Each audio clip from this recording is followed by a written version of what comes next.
talk to everybody right now. You know, I feel so groovy right now, so flexy. I just nah, that's a real record right there, though, man. That record right there is my ringback. When you call my phone, if you are blessed to get the number to my phone, then that's the number that's the phone you hear when people call or whatever. It's that. So that's produced by myself, Tommy Rich and Dirty Fresh, my brothers or whatever, man. And yeah, man, I really, really like that record, man. That's out there due season. Somebody's trying to call my phone right now to hear the ringtone, I guess. But you know what? A lot of people have been calling up here too. We apologize. We've been so busy. We hadn't been answering the phones. The phones have been hot. Yeah. We got a lot of comments on Facebook too. We hadn't had a chance to get to them.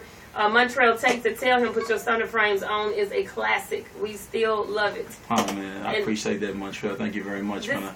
I was telling him earlier about the song when Ron Artest came from Metal World Peace. Yeah, Metal World Peace. Fell in love with that record. Yeah, and he tried to buy it from me. He tried to buy it? Yeah, he tried to buy it from me. He tried to buy it from me. He offered me a nice piece of change for it, but I told him you can go ahead and keep that, Ron. I'm going to go ahead and keep that, Ron. Keep that, Ron. I'm going to go ahead and run with that other direction. But he's been a good friend of mine since that situation. And you did make that relationship for me, so I appreciate that, because he's got me several Laker tickets when I'm in L.A. Seriously, so I definitely appreciate that. Don't mess with me, boy. I heard Metal World Peace down here knock everybody out. Throwing bows. No, seriously, man. But go ahead. I'm sorry. There's also a guy on here called Harry, the Nature Boy Wells. He said, "What is the possibility of you and Yo Gotti ever working together again?" Man, that's a really good question. Memphis, I tell you what, man. Like, you know, I am always here. I'm always open. You don't have any problems with anybody? I have no problems with anybody in this city as far as working with me or whatever. You know, I would like Mario to hit me up and us go and go make some new music or whatever, because I like what he's doing, but I still think that, and this is just my opinion, I just think that musically he can go even much more further than what I'm hearing, and I think that, you know, and I would challenge him to do that and really produce something for him that I think could take over the world, because the U.S. is 4% of the world's population. We have to think globally when it comes to making music, and I think that you know, it's one thing to be the king of Memphis, but it's another thing to be the king of the game. You know what I mean? As opposed to that. So that's why I strive people not to just focus on being the king. You can rep the local, but you got to think global. You know what I mean? Right. So, you know, and so you say you need to call you. You know, let's put something Get the together. Team back together. Let's put something together. Put the band back together. That's gonna make it better, and I think the city will really shine from that, because this is what you're seeing.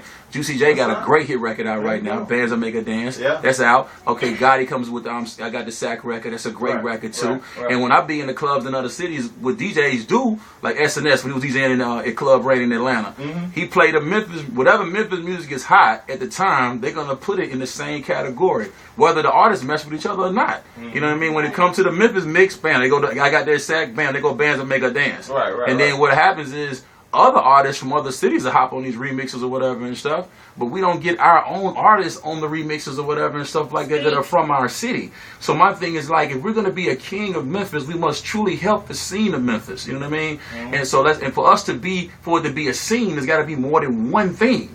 You see what I'm saying? If you watch MTV Jams, when they play a Yo Gotti video, they'll play 3 more Memphis videos right behind it, because they see us as a group. So why don't we as a city see ourselves as that? You know what I mean? So, you know, that's just what I think, guys. We just got to get it together. So to answer your question, yes, I'm ready to work with Gotti. I'm ready to work with Paul. I'm ready to work with, and we were talking about Paul earlier, whatever. Yeah. You know, I was telling Sean, I told him this before, that DJ Paul was like, man, Nikita Shine, man, he's gonna be very successful. He's gonna be rich one day.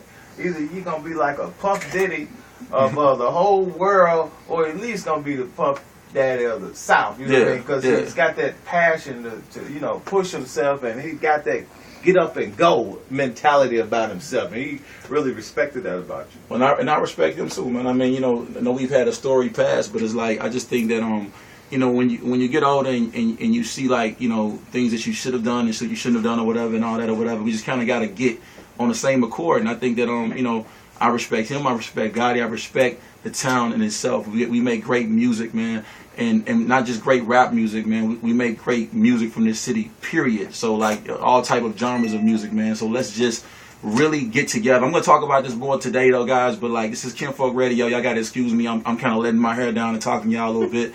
But we're gonna get back to the music, man. Enjoy your day, and we're gonna keep it popping, man. It's Hot 107.1 TK Boogaloo, Kinfolk Radio. Kinfolk.